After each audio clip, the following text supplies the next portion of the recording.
Ce n'est pas parce que Dieu vous a donné une quantité illimitée de sperme que vous pouvez l'utiliser comme vous voulez.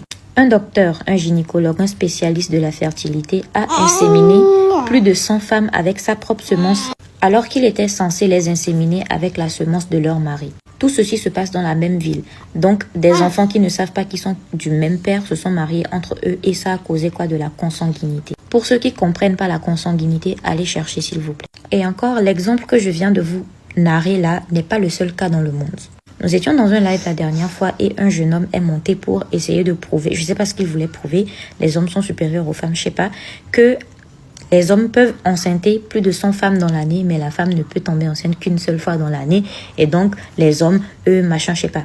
Mais j'ai envie de vous dire, comme je l'ai dit dans le live, ce n'est pas parce que Dieu a donné du pouvoir à l'être humain que l'être humain peut utiliser ce pouvoir-là de façon démesurée. Le gars qui dit dans le live qu'il est capable d'enceinter 100 femmes dans l'année, il est capable d'enceinter 100 femmes dans l'année, ça c'est totalement vrai, mais est-ce qu'il est capable d'assumer les 100 enfants, les 100 femmes? Mais qu'est-ce qui lui dit même que 100 femmes vont accepter de lui faire des enfants si elles sont toutes au courant qu'il est en train d'essayer de vouloir enceinter 100 femmes?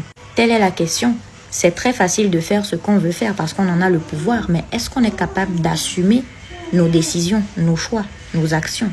Je donne un exemple rapide. Boire de l'alcool n'est pas un péché. Bon, je ne vais pas utiliser le terme péché parce que tout le monde n'est pas religieux. Je vais dire mauvais. Boire de l'alcool n'est pas mauvais, mais se saouler, c'est mauvais parce que quand on est saoul, on fait de mauvaises choses. On cause des accidents, on cogne des gens, on insulte des gens, on agresse des gens. En fait, c'est ça la définition du péché.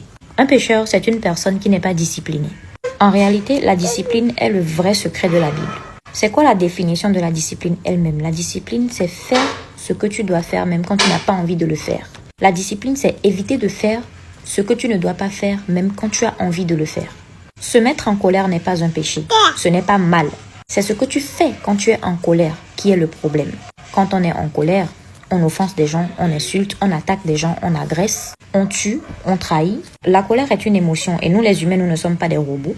Nous avons des émotions, mais c'est ce que nous faisons de ces émotions-là qui fait de nous qui nous sommes à la fin de la journée. Maintenant, un exemple dans le cas des femmes. Ce n'est pas parce que Dieu t'a donné de la beauté, des belles rondeurs, des formes, que tu dois être la femme qui séduit tous les hommes.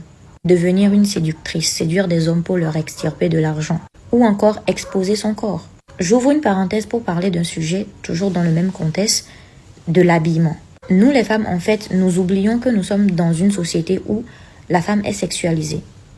Beaucoup de femmes crient « mon corps, mon choix » alors que je suis désolée, beaucoup de vêtements sexy qui ont